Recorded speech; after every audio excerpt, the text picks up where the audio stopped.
Welcome back, everybody. Hey, everybody. Today is a big day. It is opening weekend at the Braves stadium or whatever they call it, Truist Stadium, Truist Battery Park, whatever. So big day. So we're getting ready to go to that, but obviously we got to check in with everybody before we do.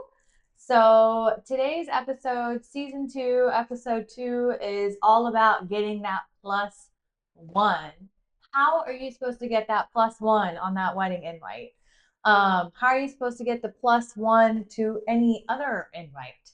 How do you even get a plus one? Yeah, because we don't have plus ones. Yeah. I think I've gotten like 2+1 invites my entire life. So, let's get into it. Let's make sure we get into our sports a little bit. March Madness. It is madness. And I love it. I obviously am. I'm actually happy how far Alabama got. I did not expect them to beat Michigan. So the fact that they even got to a point where they got close, I'm like, okay with it. So good job to you. Yeah.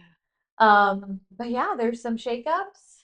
Duke was supposed to lose last night against St. John's. That was, oh my gosh. If that was not the best game so far, it was really good. I enjoyed it. Both the men's and the women's came down to the wire.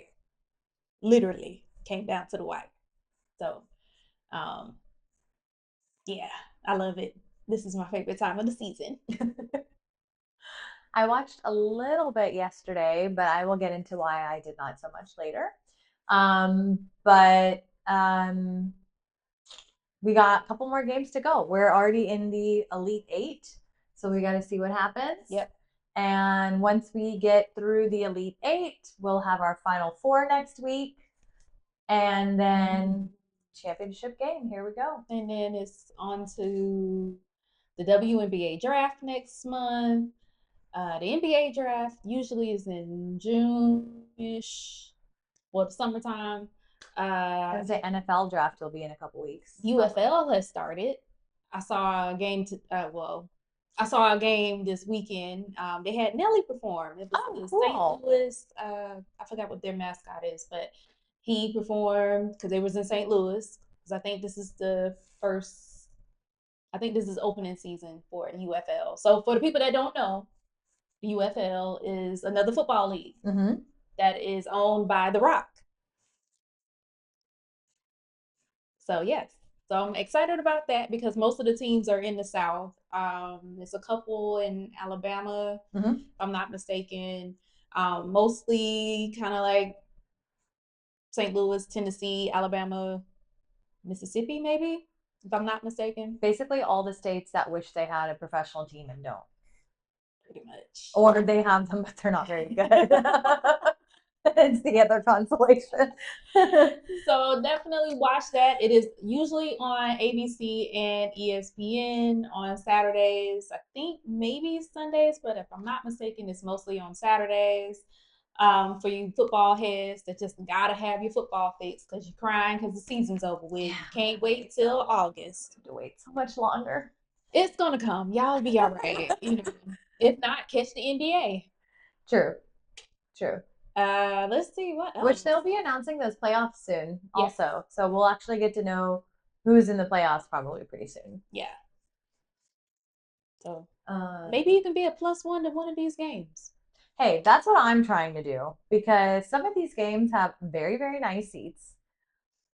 Floor seats, fine with me. Suites. Yeah.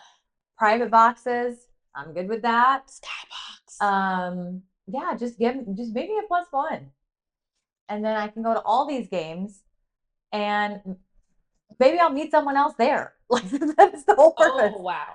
I mean, yeah, I'm just kidding. If that was what happens, that's what happens. But mainly would go for the game, of course, and the experience. Yeah, it doesn't necessarily mean got to be a date for a +1. No, it can be friend +1, group outing. you just end up somewhere and then you become a group plus one Yeah. in the making. Maybe they have a room for 10 and you were in the line and they were like, They can became plan. friends with you. And yeah, they let you Yeah. into their box of 10. So always keep your charm going is something that we have to learn to do is always keep your charm on level 10 when you're outside your house because you don't know how it's going to benefit you. That is true. But yeah, so super exciting. I always love the NFL draft too, just because I always like to see where some of these really big players go. So even though we're in the midst of March Madness and that excitement, I always like that as kind of like a little bit of like a football, a little sprinkling, especially because like spring games are always all in April as well. So sometimes they'll like air the spring games depending on the team. Yep. But with basketball, I was really surprised. But the only thing I can't handle are these like 10 p.m. games. I can't stay up that late to watch a 10 p.m. game. I really wanted to watch that Houston game, but like 10:05 is a little late for me on a weeknight. So didn't get to watch that one. Yeah.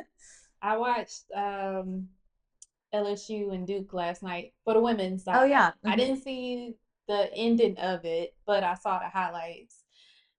Yep. Too late for me because I was tired. Right. And y'all know what time to play these games. I know, considering these games are on the East Coast. No. Well, the men's. I don't know about the women's, but the men's are all in Chicago. Some of them.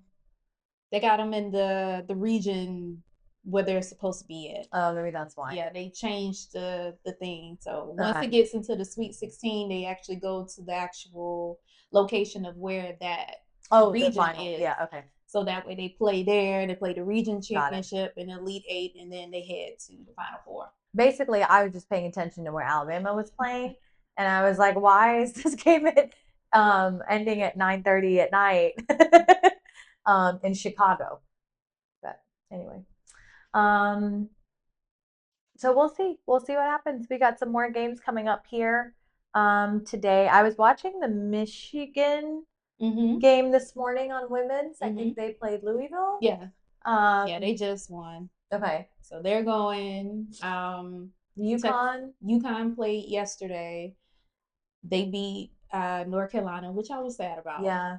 I will say, in the first half, North Carolina was giving them the business, and then UConn went on their little scoring rant, and it was just that. They are playing Notre Dame in the Elite Eight on Sunday, because don't know what time you guys or when y'all watch this, but it'll be you've already watching this or they have already played, but they will be playing Notre Dame. Texas is playing Kentucky. So we'll see who wins out of that to be in the Elite Eight on their end. They'll be playing, oh my gosh, oh goodness. They'll be playing Duke, whoever wins out of that game. And then South Carolina is playing Oklahoma. And then whoever wins out of that one is playing. I swear I'm having brain farts. But whoever. They're over in San Francisco. Sacramento, I'm sorry. That South Carolina game, well, one of them, where they beat that team by 42 points. Holy hell. They literally were beating them at 40 points in like the second period. It was bad. Yeah. Second or third period. Like they had an entire like 20 minutes of beat down by 40 points. That's insane for basketball. Even for football, that's a lot. But like in basketball, that's a lot. I might have been off on the Duke game because I think they were in Sacramento as well. So they may be playing whoever wins out of South Carolina. Hold that thought. Yeah. Let me check. I'm gonna check these stats for y'all because I don't want to give y'all the wrong information. Well, on the men's side, I once again will report why I didn't watch all of it. But Alabama lost, Michigan won. I believe either UConn or UCLA won. yesterday that beat Michigan State? UConn. UConn. Okay.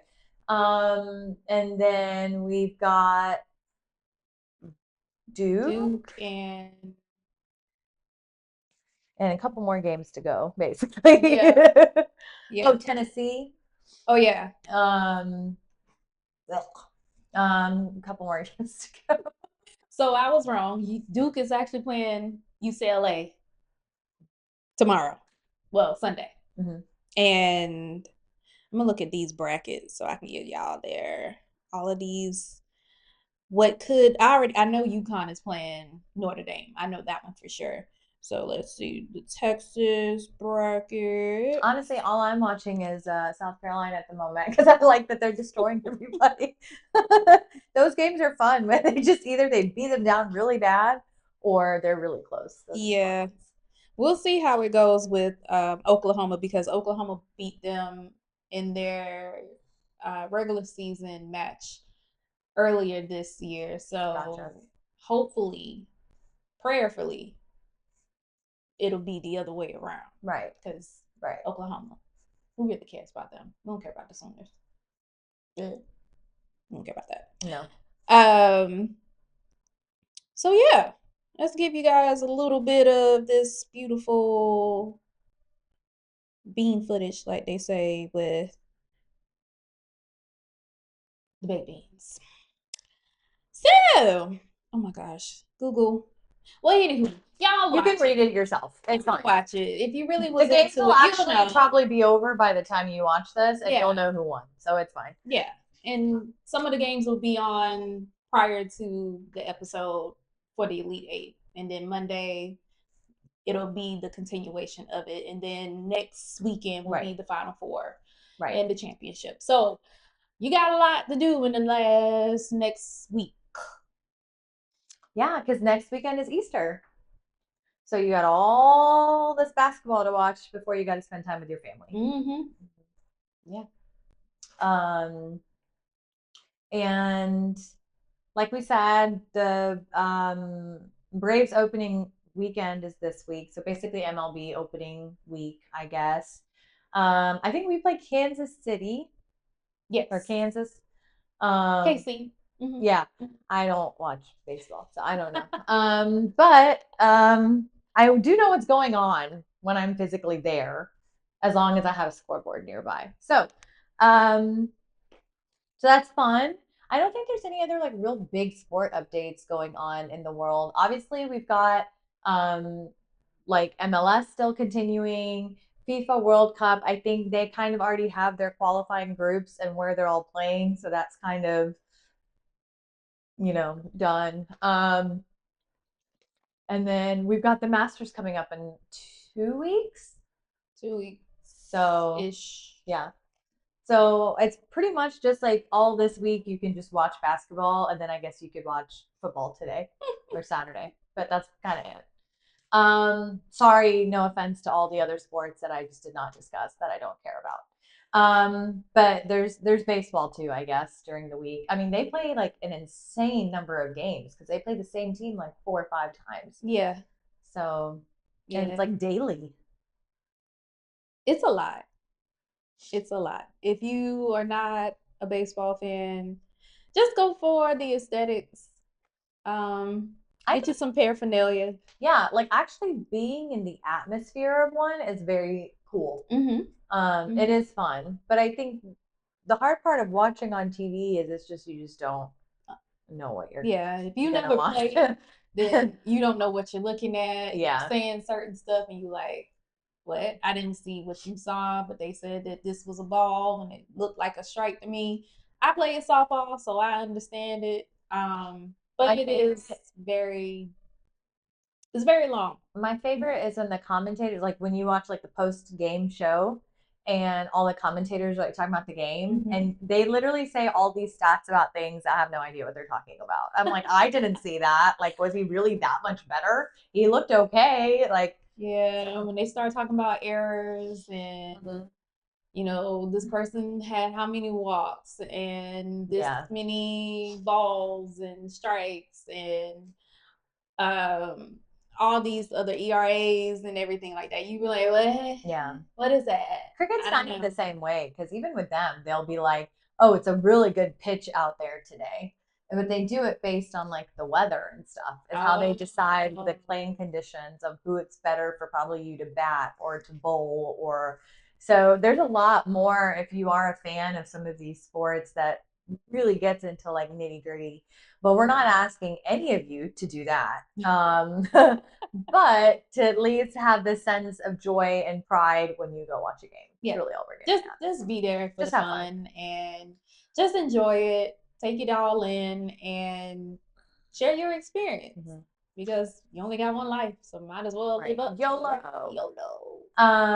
So yeah, speaking of, our plans are to give you guys a little bit of an insider look of what to expect. Obviously, I don't know about other baseball stadiums because the only other one that I have actually been to was the Yankee Stadium, so I don't know. Ooh. But like for an actual game, I've been to other like 2 or 3 others, but there was no game happening. But we're gonna give you kind of like an insider scoop as far as how Braves opening weekend is. They're supposed to have music, stunt performances, all kinds of cool stuff. So we'll try to give you guys a little inside peek. Like we said, we're going to be more outside this year, so that's why we're going to give you a little bit more of a insider peek as to kind of what's going on. From a singles woman's point of view. Correct. Who actually attends and enjoys sporting events. Yeah. Okay, so now that that's done, we're going to get into, like I said, talking about the +1. So the reason we thought of this was recently I had a friend come to me and tell me about experience that she has with having to go to a wedding, but she is single and everyone else going are like her friends, but they're all married or they are married with children. So they're all coming. And she was like, wait, I'm going to go. And then I have to pay for this hotel room by myself. I have to pay for travel. I have to pay for them to get a gift. I have to. So basically, she was like listing off all these things that she's going to have to pay for, as well as like time commitment and all of that. And we kind of got into the topic of how difficult it can be being a single person going to a wedding and having all these other factors to consider that maybe some married couples don't. Maybe they do, but I don't think their concern is who's going to be my +1 like we do. Yeah. And then the other kind of thing along with that would be how some weddings we have a lot of friends and we have friends from different phases of life. So if I have a friend from 25 years ago, I'm probably not friends with anybody else from 25 years ago except that one person. So to go to a wedding and not really know anyone else there and then not be allowed a +1 is kind of something else we kind of talked about as well. As I think it's tough when you sometimes have to go to a wedding realizing you don't know anyone except the bride or the bride and groom, and what do you do? Yeah, because do you actually go in support of your friend, or do you just chop it up, go and hopefully make new friends, and just be okay with it? I, for one, I think I would probably be the one that just be like, yeah, I'm a head out. I don't know. It depends on where the wedding is. These are my pointers. As someone who has attended quite a lot of weddings in my lifetime, and I'm not done, I still have at least 3 more this year. I would say, first off, you have to decide how close you are to this person. I think that's a really big determining factor. If it's someone that maybe you were friends with in college and you talk every so often, yeah, okay, maybe. But if you talk once a year and you don't really have anything in common, you guys haven't tried to meet up since college either. I'm just shocked that that person even thought about you for an invite if you don't Yeah. really talk to them. So here's what I will say. We also haven't gotten into this, but we can kind of dive into this a little bit later. Indian weddings, we invite everyone. We invite all of our friends. We invite our parents' friends. We invite our neighbors. We invite our parents' neighbors. We invite our grandparents' neighbors. We invite our aunts and uncles' neighbors. We invite people in India who sell us groceries. Um, Maybe for the 2 weeks we went on vacation. We invite everybody known in this world that has at least come in contact with us at one point. So I'm actually not surprised if I were to get an invite from someone like that I would like barely know, because that's just how our weddings work. And people always ask, how do you guys have all these massive weddings with all these people? Right. It's not because they're like our direct relatives. Most of them are not. Most of them are actually encounters or acquaintances, not like close friends, family. So that's what I would say. So I would say you've got to really weigh out, is this person someone that really matters to you, that you talk to, and then also like the distance. For example, I have gotten invited to something this year, but it's out of state and it's on one single day. Um, and I don't really know any other people that are going. So I'm not really able to go. And I'm kind of making the decision not to do that. So I think you have to kind of decide importance. And then you also decide, okay, let's say you also have to decide, like, okay, could I actually factor this financially? Could I pay for the room, the stay, the flight, the gas mileage, or can I share with a friend? That is how you save money. You stay with a friend, you drive with a friend.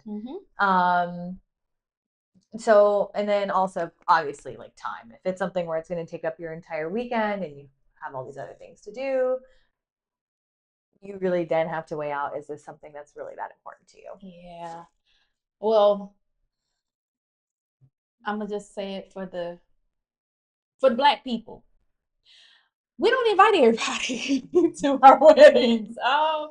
Well, let me scratch that, because for us, the wedding is paid typically by the bride's family. So, we have guest lists. And yeah, you might have some people that are very greedy when it comes to wanting to have gifts, so they might invite everybody. However, for the more conscious, more cost efficient way, we stick into a list. And if you don't RSVP, that is totally fine. Yeah, we'll be inviting everybody that we meet in our lives, because that's a lot. That's a little ooh, yeah. Yeah. That's a lot. I will say it's like really shortening down a lot. Like I mean, I really don't think it's like how it used to be, where people used to invite everyone. I think COVID really has changed that, where like you really do shorten down your guest list compared to before. I really don't think it's as bad as it used to be. Because most of us would be like, we're going to the courthouse, we're gonna get this quick little wedding, we'll have a nice reception later, or destination weddings. Those. Yeah. But I think I'm actually going to be invited to a wedding, not this year, but next year. I may have a plus one. If not, then me and my coworkers, our coworkers, well, it's a friend who works with us. It's her wedding. So if we don't have a plus one, me and my coworker we gonna be together. Yeah. It's one of those things. And hey, that's the other thing. Like I was saying, I don't really get plus ones anymore. The only time I get a plus one is if it's someone I know really, really well, or if I'm dating someone that the couple knows really, really well, or it's a family wedding. And then my plus one is usually my cousin, who is also invited to the wedding. But yeah, I feel like I've only ever really gotten like 2 or 3 +1s, which once again, if you feel like the person you're inviting is not going to know that many people at your wedding, at least allow them to have a +1. Oh yeah. I think that's super valid. I don't see why people don't allow you to. Most of the time they'll say you and a guest, unless they're being kind of cheap. You heard it here, folks. You would want that No, person no, to yeah, be able, especially if they're single. I mean, if everybody else is bringing their significant other, you would want your single friends to be able to bring somebody with them. Mhm. I don't see how it's, well, it shouldn't be a problem Correct. if you have a very decent guest list. Correct. Correct. But I know I said for me, if I'm going to be able to get married, I kind of want my guest list to be kind of. Mm. Oh, I've already made my guest list. Yeah, I don't even know if I actually want to have. I've already made it. I don't even know if I actually want to have a wedding at a church. I know I want to have a reception. Mm-hmm. And I've already said I don't want kids at my reception. Mm-hmm. So if we do the traditional with the church and then all of that, the kids can come to the wedding. But when we have the reception, I might have a little section for them to go play and dance and do all that stuff. But for the adults, Mm-hmm. because this is going to be a very turned event, because this is only one time. And I'm going to be shocked that I'm actually getting married. So we going to be in there lit. We're going to be drinking. We're going to be having a fun time. I'm going to shake my ass. I'm probably not even going to remember my reception. The next day, don't ask me what the hell I did, because I'm like, I guess I got married. I got this ring on my finger. Yeah. I got this hangover, so something had to happen. But yeah, so don't get upset when on that invitation it says the reception, children are not invited. Mm-hmm. If you feel as though you can't find a sitter or you don't want to send them over to the little kid party, you are more than happy to pick up your child, your family, and go the fuck home. Because guess what's gonna happen? We still gonna party. Right. With or without you. Right. And I'm not paying for children because I don't want those shenanigans. And you know what's sucky is as you get older too, I think, more of your friends and family are like married and their children and all that stuff, right? So it's like as you get older, you kind of wonder, like, am I gonna have that nice bachelorette party that I threw this person 5 years ago? Am I gonna have these people turn up at my wedding the way that I turned up at their wedding?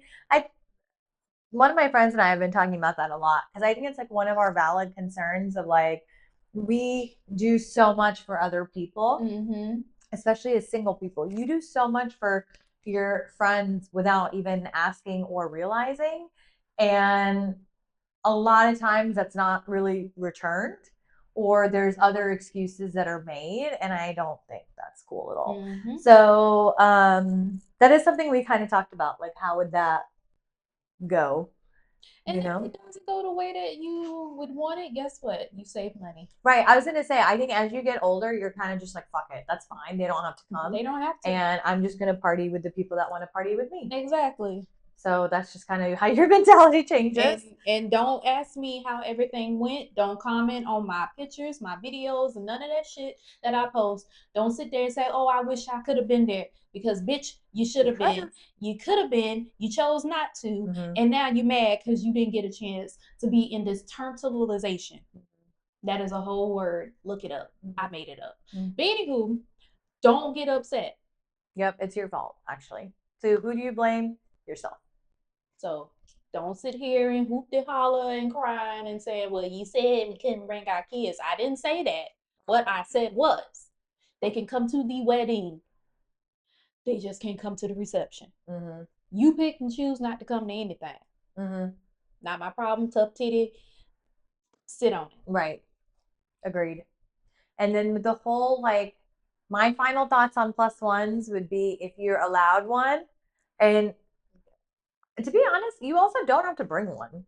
I have had 1 or 2 weddings where I didn't even bring a +1 that I was I think on one wedding, I was allowed a +1. I didn't bring one because I had so much fun with the people that I knew that were going to be there that I didn't feel like I needed one. So, and then like Indian weddings, you never need a +1 unless you don't know anyone there because you're going to find somebody to hang out with, or you're going to not care because you're really only there to eat and drink and dance. So it really doesn't matter. Um, so I've never felt like I've needed one for an Indian wedding, to be honest. But some of these other weddings where I don't know anybody, or I know like two people and they're married to each other, I'm gonna need a +1 for that. I can see if you going outside of your comfort zone, going to different culture weddings and stuff. So yeah, I can understand that. Yeah. But it's also, I feel now, I could, don't try to kill me in the comments because y'all probably are, or in your head.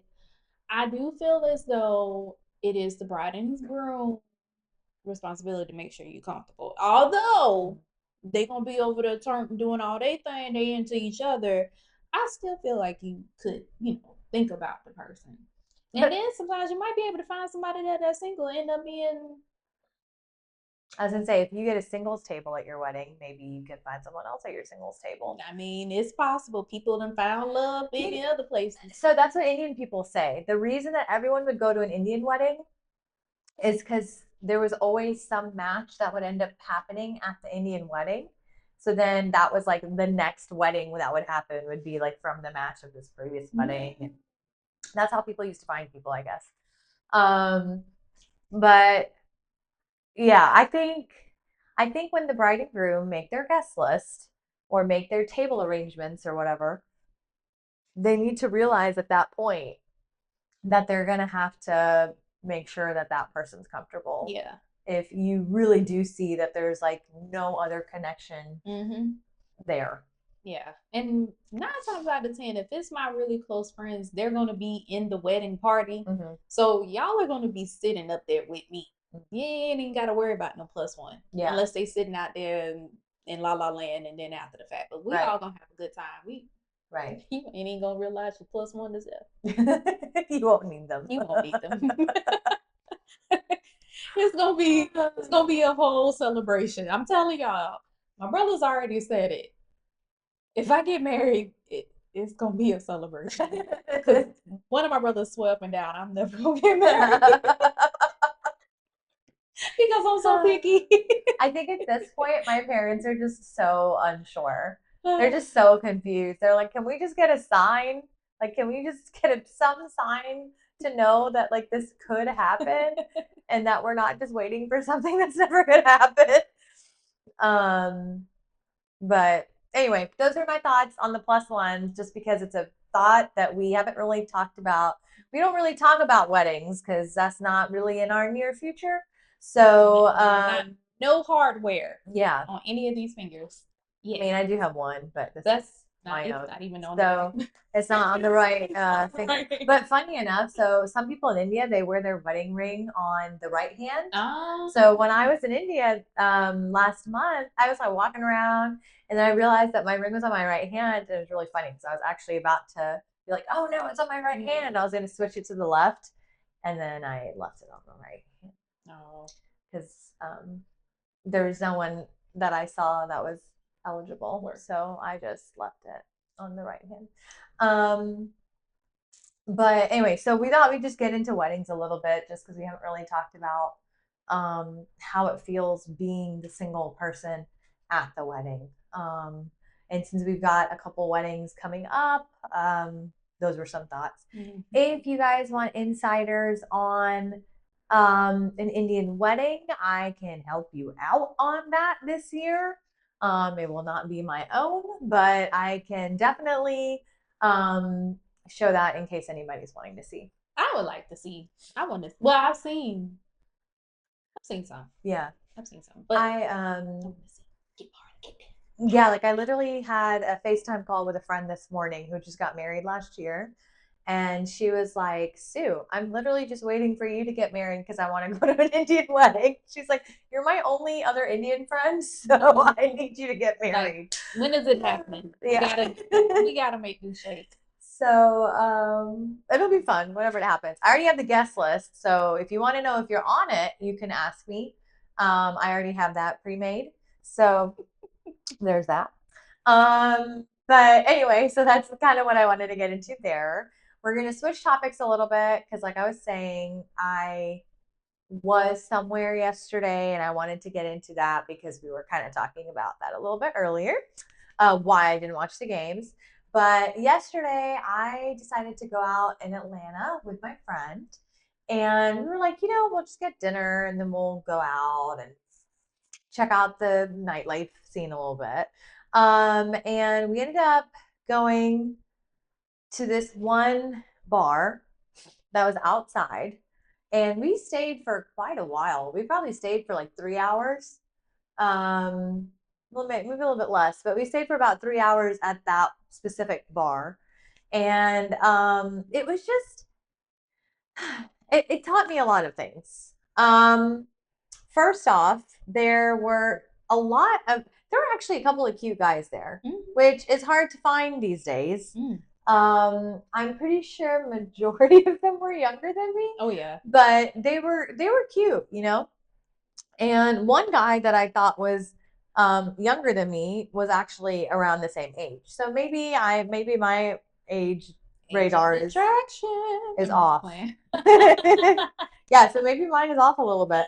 But so we ended up but yeah, there were some cute guys there. But that's when I kind of realized that like maybe I am not as good as flirting as I thought I was, because there was a table of two of us, so it was me and my friend, and then there was another girl there, and she I don't know, at one point she was like talking to some girls, but part of me thinks she came by herself. And then she was like sitting at the table by herself, but all of these guys kept coming up to her. Like literally one guy would talk to her, and by the time he finished, the next one was on top of her.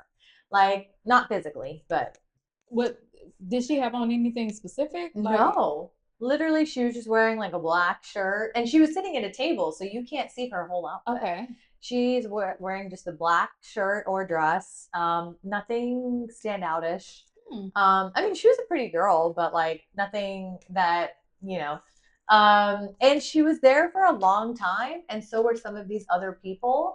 But I feel like it took these people time to like get the courage to go talk to her. Because she was so funny. She was like, I'm literally sitting here scoping.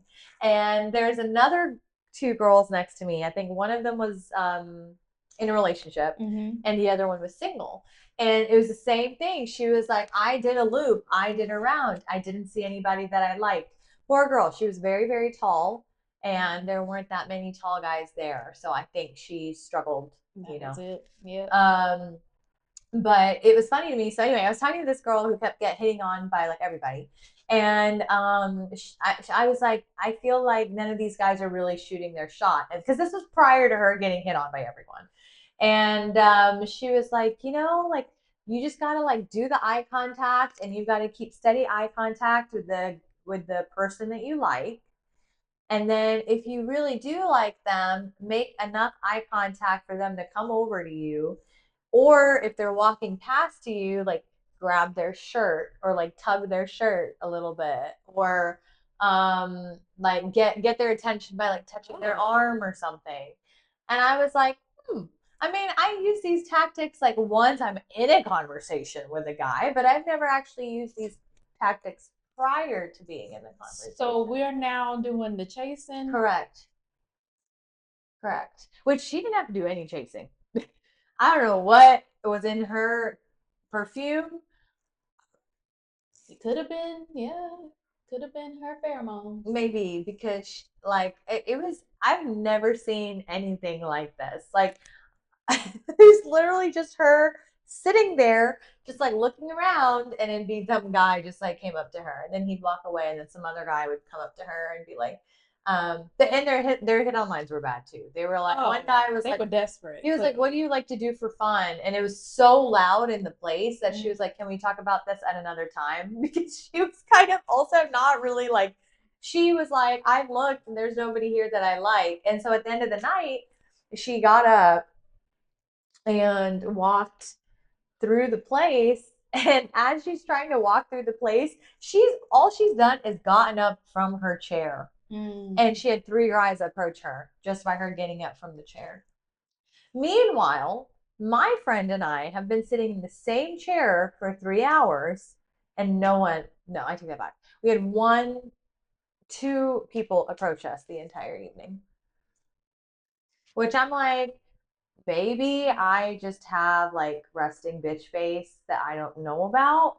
Maybe I don't seem very nice or approachable. But I just thought that was really interesting. I was like, oh, maybe my flirting game is just really bad that I don't know about. No, I just think that there are desperate women out there now that want to be the chaser.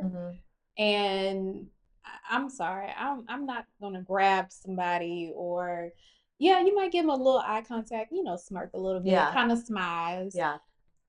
That's all I'm gonna do. Yeah. Because I feel like if you really want to approach me, you can come talk to me.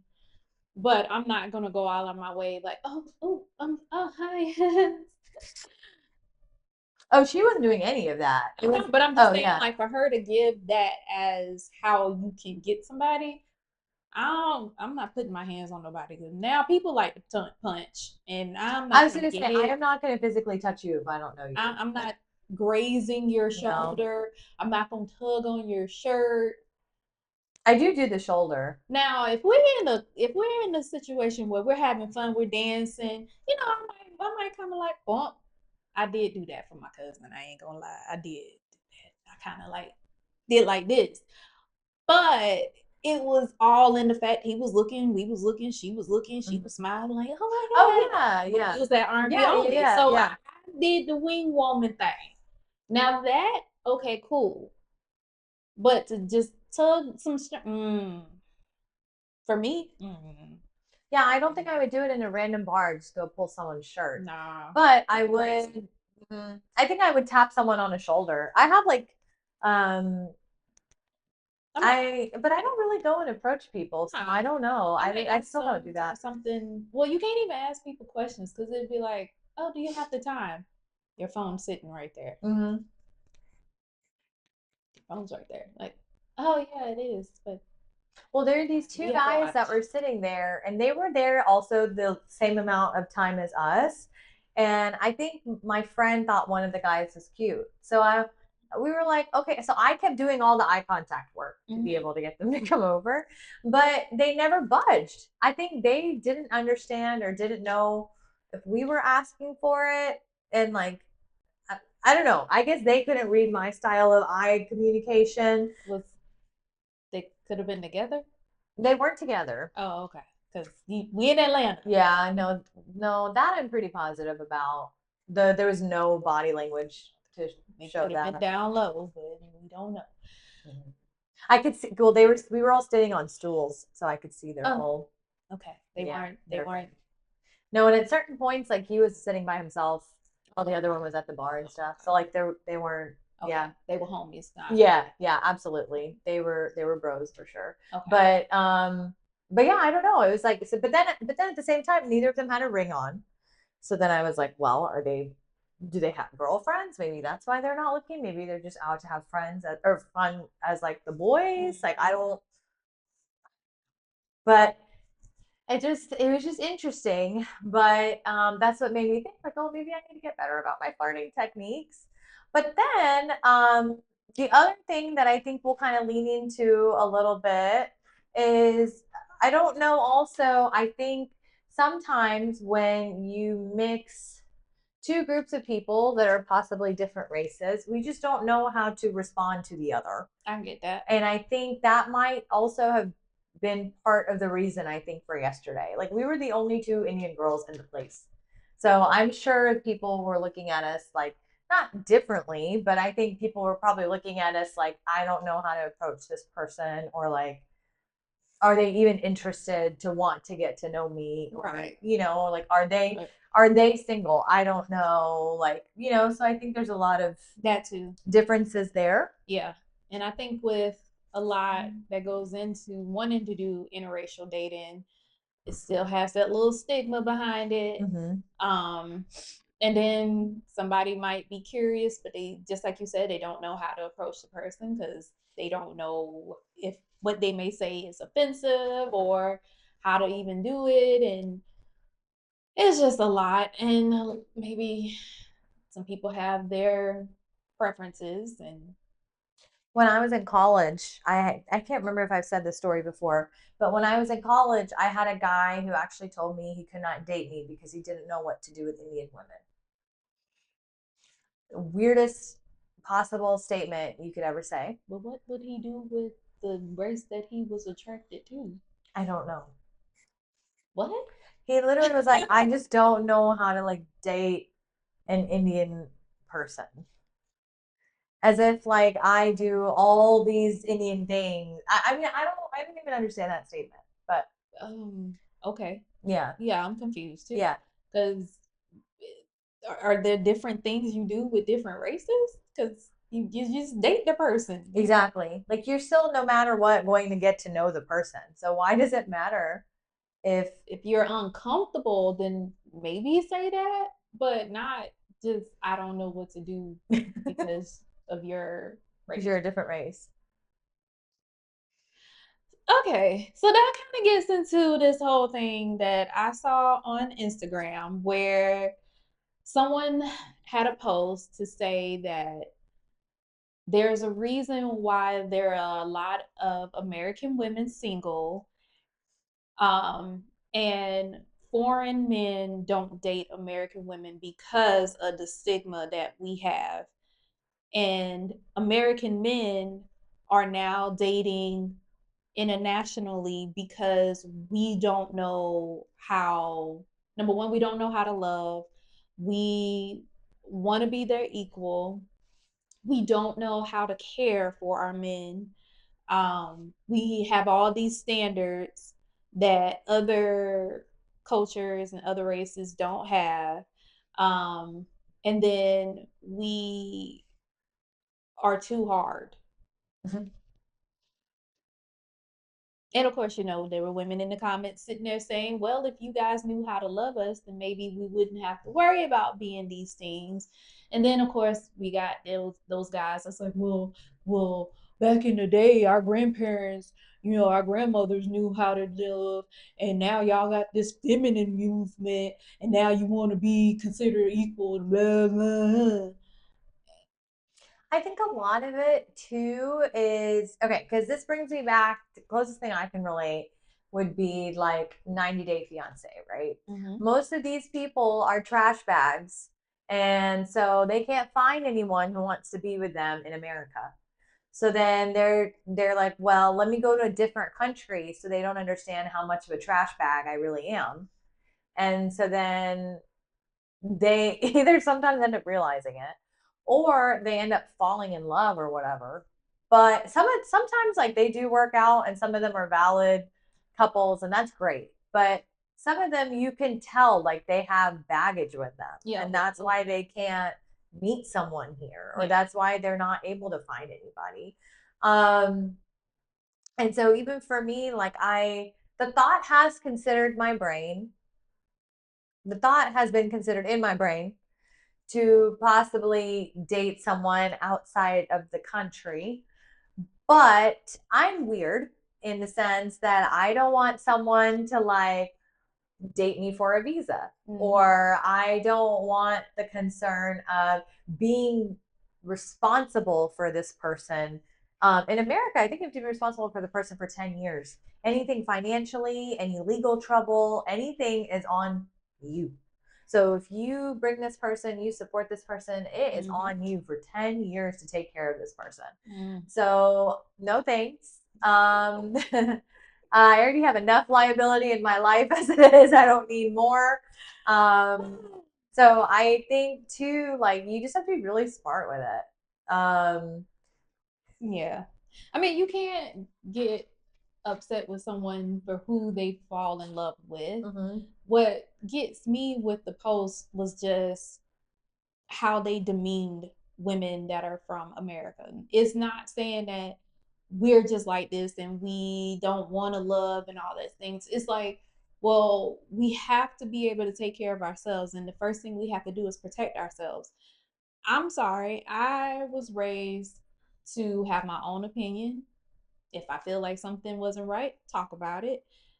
I am very debative. I can definitely tell you that. What I'm not going to do is allow someone to demean me and make me feel like I'm less than. Mm-hmm. That's not it. I don't care who you are. I don't care how much money you have. I don't care what power you think you have. I am not that person that's just going to let you sit there and I'm going to have the bobblehead syndrome and my head is going to go yes. Everything you say is yes. No, no. I'm going to voice my opinion. Um, and I'm not saying that that's what a lot of different cultures and different races do, but there are some that have the tendency to allow their guys to talk to them any kind of way because, they want to come over here for financial status, or they just, that's the way they were taught to be. But I'm not going to be that way. So if that means I won't be dating somebody from America because they feel as though they find somebody over wherever, then so be it. Right. I'll be single. Right. That's fine. I just don't want to have to deal with your bullshit. Mm-hmm. And there are tons of other American men that love their American women, regardless they're black, white, green, purple, whatever. But what gets me, especially for me being black, is when I see black men talk bad about black women. Mm-hmm. That is the issue that I can't stand. And then they feel like, well, this is the reason why you single, because you don't know how to be submissive. And then you don't even know the definition of submission. Submission does not mean I'm gonna be on hand and foot talking about your dinner's ready and I just draw your bath. That's not it. A lot of Indian men have that as well. They have the same kind of submissive like gender role thing of like you need to cook for me, clean for me, wash my feet, wash my hair, um, basically love me, support me, live at home, kind of thing. And I will be your breadwinner. I will make the money, but you do everything else basically. Raise the children, like do all the stuff. So it's the same for us, I think. The difference, I think, sometimes with Indian people is we have variations of Indian people. This is a controversial statement. I am sorry if this offends anyone, but there are different types of Indian people that all Indian people are aware of. And I don't mean North Indian and South Indian and all of those things. Those also exist. But when I was growing up, we always used to laugh because we would always talk about like cool Indian people and not cool Indian people. Okay. So like you would have people who were like the ones who had friends who basically what it was is people that were more Indianized and people who were more Americanized. And so growing up, I really struggled because I was born in England, so like I never grew up in India really, so I didn't have that huge that big of an Indian influence, I guess. But sure, I did Indian things. I went to the temple, I watched the movies, I did all the stuff. But you had people who that was like their entire life. Like they didn't hang out with non-Indians, they didn't do non-Indian things, they only hung out with Indian people.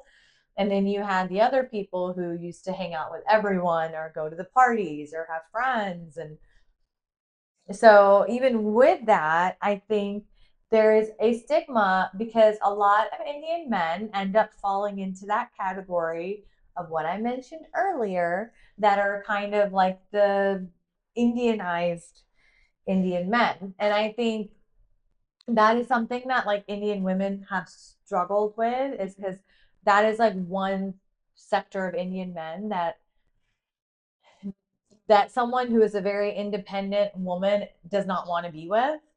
And so that's like a really big struggle. And I think a lot of the times those are some of the men, not all, but some of those men are the ones are usually the ones who have those conditions. Gotcha. And then what happens is the cool Indian people, they end up dating people out of other races. So then that kind of leaves the Indian woman to date nobody because the cool Indians are taken with other people, usually white girls, because most Indian parents can accept a white girl compared to other races for some reason. I think it's this weird thing to do with like British colonization. I think there's some weird fascination. Right.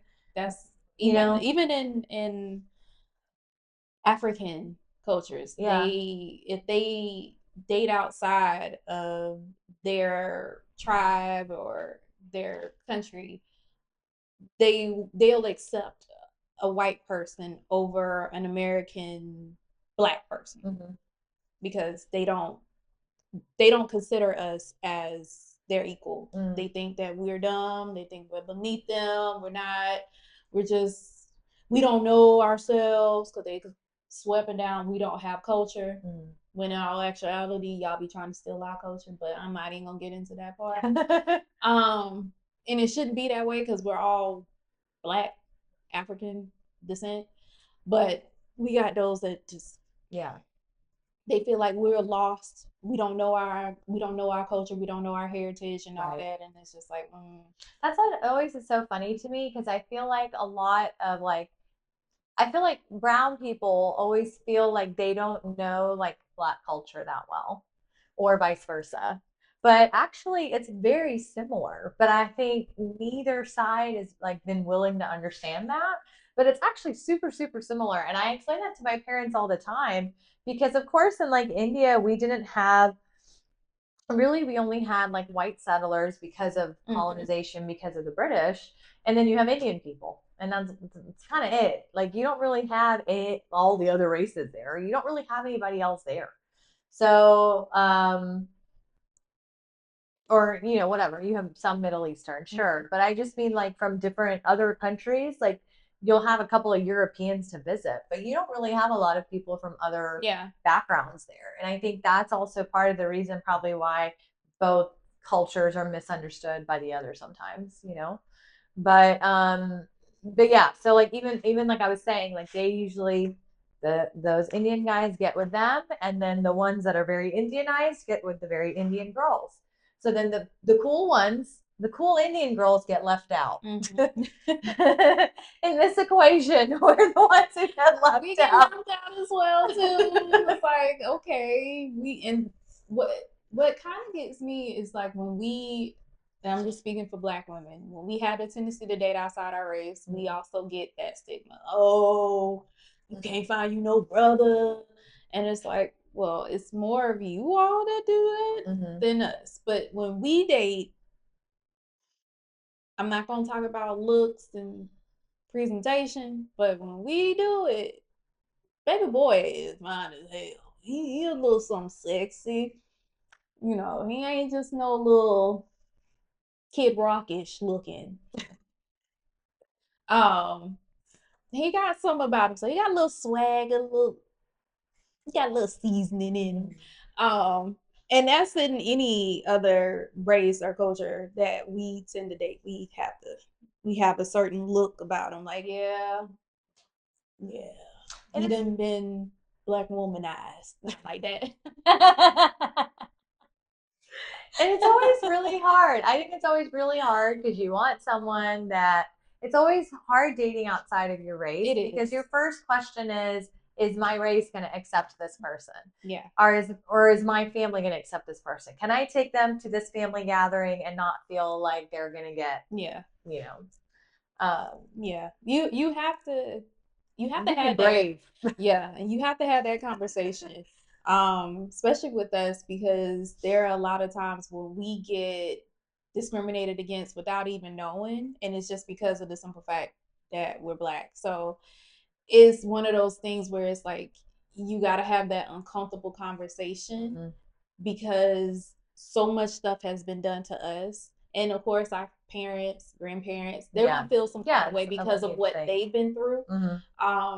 And now that the world is trying to change ish, and things are being more accepted, and although things are still not, it is that I think it's the justification sometimes. Some people, they date outside of their race because that's something that they feel like they have to do to prove a point because their parents might have told them not to, so they're gonna do it anyway to be defiant. You have those that's all that they attract. That's all that that's their thing, that's their preference. They like it. It's not because they're trying to be that, it's just because they are what they are and they like what they like. And then there are some that just feel like, well, I done been burned so many times by y'all, I'm gonna just go over here and then I'm gonna just talk shit about you because I don't like y'all. But it's not based on love, or you have some people that just feel like that's on their list. I just gotta date somebody that's black or date somebody outside of their race. I don't know why, I don't know what it is. But kudos to you. I just feel like if you like somebody, you like them for who they are, and it shouldn't matter about their race. I do have my point of view of certain things because of things that I've been through, and things that I've experienced. So yeah, there might be some things that I might say that might sound a little prejudiced. I'm only speaking from my experience. It's not I'm speaking for everybody else. I just don't like how people perceive us without knowing who we are and automatically think that that's everybody. And it's just like, no, one person don't fuck it up for everybody. So you can't put us all in that same box. But you date who you want to date, but don't try to downplay who you are to make the other person that you're dating feel good about themselves. I don't like that shit. I don't care if you black, white, or whatever. You talk bad about it, I'm gonna talk to you about it. So you can go on overseas and be a passport boy all you want to. You end up with them lady boys, that's on you. Yeah, I think if you have to be very brave, and you have to be willing to take a lot of heat and a lot of criticism. And so you have to stand on yourself. You have to be confident in your decision, and then also be confident with who you have chosen to be with, because they're getting all the hate more than you. Yeah. So I don't know. Did you see the whole well, the reason I'm talking about this is also about Vic and Christine off Love is Blind. And their recent interview on Fox News and talking about how Christianity and their viewpoints and how they look at it and all this stuff. And it was kind of like people are now saying, okay, y'all are pushing to be accepted. Y'all are pushing this, when in all actuality, it should just be based on if you like the person, there was an attraction, blah, blah, blah. It's starting to feel, I'm going to be honest, that whole relationship was weird to me. And it wasn't because he was black and she was white. It was just the basis of it. Not saying, and I believe I'm a Christian. So I do believe in bringing in that part in your relationship, but it was a little bit much. And I think there's some hidden things that just somewhere in between it's gonna come out and it's not gonna be pretty. But I think it was a little cringe. It was like the things that they connected on was weird. It was cringe. Like the way that she was talking about her relationship with her dad and the way he responded to it, that was a little weird to me, because it was just like, I think there's a little bit of opinion that's not needed here. And so I think for them to then be like, oh, I really liked that he forced me to hang out with my dad, it's a little weird. Yeah. I felt the same way. Nothing to do with the fact that they were different races, but I think just some of the things they connected on foundationally were a little weird to me. And I also found it weird that they didn't really track their relationship during the show. I understand they only have budget for 6 couples, so they had to be sent to California instead of Mexico like everybody else. But they were the first one to match, so they should have been the first one to go to Mexico. The last person should have been the last person out. Yeah, that's why I thought was weird. Apparently it was because producers thought that they would make it, so they were like, we don't need to film them. Yeah, they did seem, I mean, honestly, they seemed fine. They seemed like they'd be okay together, but they also seemed kind of boring. Yeah, they lacked entertainment, and it wasn't necessarily as a viewer, drama. it's We boring. need a balance. Yeah. Like I need to see your ups and your downs, and not just, well, we're just so perfect for each other. And no, you're not. And that's probably why producers were like, they're boring. Let's not We're film them. not We'll even just spending the film budget their on it. wedding. That's Yeah, enough. like Yeah. it just. I feel like it was honestly like it was a plant. Mm. Like they weren't really there for like everybody else was there. It was just Mm. I they didn't really experience they didn't really do the experience like everybody else did. Mm. I feel like it was almost like a desperation. She was desperate to find somebody who allowed her to deal with whatever issues she had and wanted to make an excuse for why she is the way she is. And oh, I need somebody to push me to do. Now granted, yes, you want someone to help you through your trauma.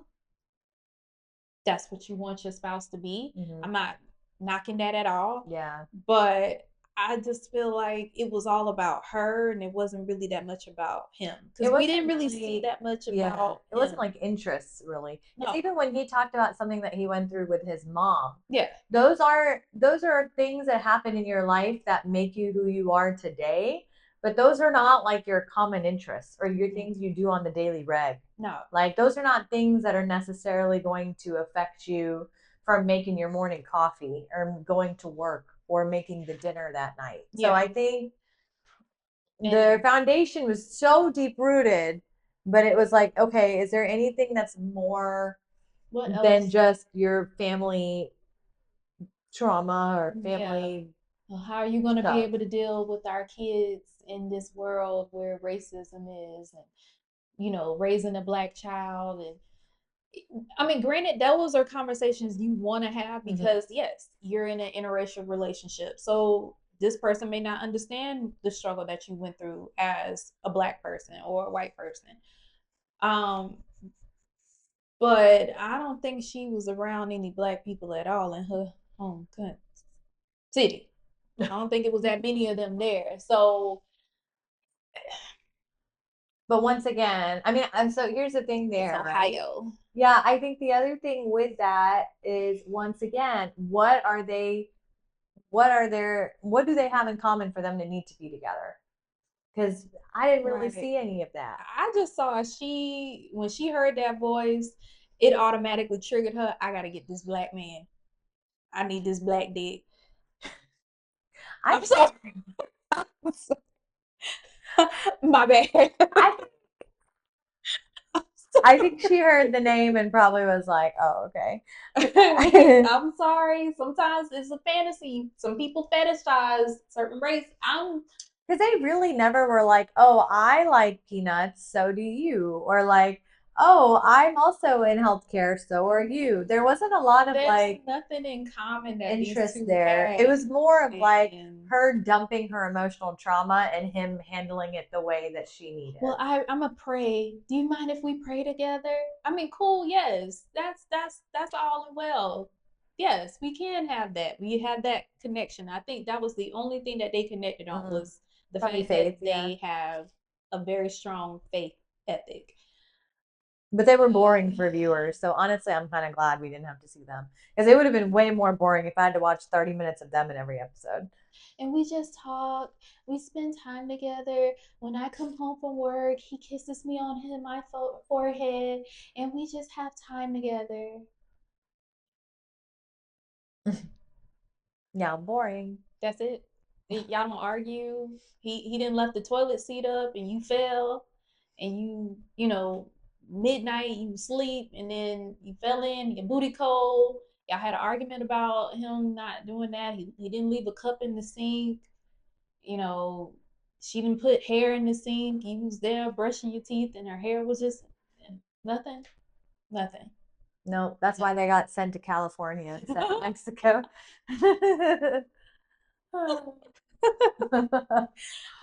Y'all got to give us some more stuff, and then just not talking about that. I think it was just like, okay, y'all are believing this relationship.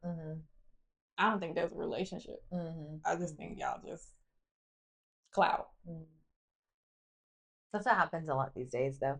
I think too. Some people think they understand what it's like being like even in some of these age of attraction things. Like even in that, it was like they thought they Oh, were okay even being with a different race or whatever. It's all about finding people who are not necessarily in that same common ground as you and how that changes things is I what all of these shows are basically about.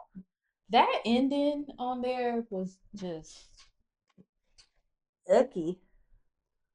I'm curious to see what happens to this reunion because I think some of them more of them broke up. I from what I heard, I don't think none of them Oh lasted. really? Oh, I thought at least That's one or two of them I've did. seen some people, some vlogs, well, some blogs say Mhm. that none of the couples.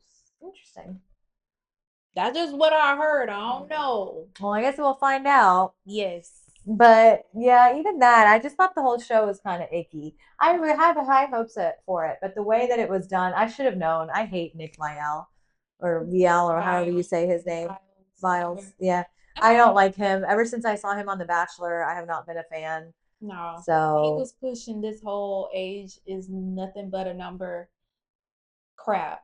But you had other couples that were similar in mhm. age that hit it off. Like I wanted to And that's see what that yes, I was as going to say, well. I would have also liked to have seen the Yeah, couples. I would have liked to have seen everyone and it been like a guessing game that they were all together for like a month and got to know each other, or 3 months, like Love is Blind.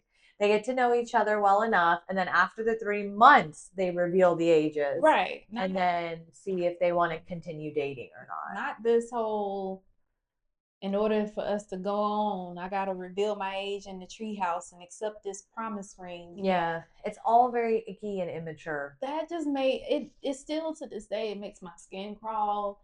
It just seems like puppy love ish, yet it's older people preying on younger people. Mm-hmm. And y'all cannot sit here and tell me that these people did not look their age. Mm-hmm. They talked the way that they act. Mm-hmm. They looked Mm-hmm. the way that they were. Mm-hmm. It's like pretty easy to guess who was the older one in the relationship in most of these situations. It was not one of them that could have just sat there and said, I did not know that person was in their 40s. I did not know this No, person was in it's their pretty obvious. 20s. They were all, their age looked the way that they were. But you know what would be interesting now is to see the couples that were the same ages in that Mm-hmm. show if they continued to be together or not. And we won't know because they didn't tell us. But it'd be a curious experiment if they would have continued it that way. Maybe we need to, since we got a podcast, maybe we need to produce a show and give our own rules to it I because mean, hell, clearly we could have everybody. done a better job than they did. I mean, clearly everybody now can make up one.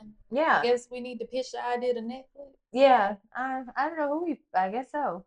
But I think we could easily, we just need people to sign up for this show that we're going to do. But I easily think we could do it. It seems like everyone else is. Help us out. What do you think? But what would the concept be? I mean, I think it would be, I still like the idea of like an age concept, but I don't think it was done in the right way. You think somebody will listen to us even though we're not in relationships? No. Like, how are y'all gonna be talking about being in a relationship? Y'all ain't even. Yeah, that's true. But I mean, we have experienced some things, so we can be able to help. I mean, I mean, hey, I don't have to be the host. You can find a different host that like qualifies for that, but I'll just pick the people. That's all. Or I'll pick the rules of the show.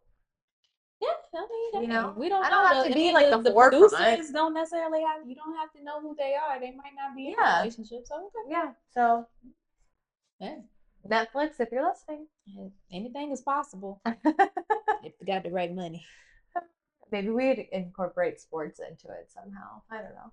You gotta find the common interest in Ooh, sports. maybe they all go to like a Braves game and then they have to see if they can find someone at the game. I actually wrote something like that, like a singles night Yeah, for the Hawks. It was yeah. one of my projects in my sports management. If y'all didn't know, I'm going to get my master's in sports management. I had to do a project and come up with an engagement type event. and I did one like a singles night, and I pitched it for the Hawks. So even though I didn't pitch it to them, but in my class, Yeah. and I ended up getting an A. But see, like I think we could do maybe I something. should go into that. Yeah. Stay tuned. Well, we got to go get to this opening weekend of the Braves game, but we're gonna go ahead and post about it. We'll try to tag it on maybe end of the episode or create our own episode for it. But we gotta go. So what is it? Chop down?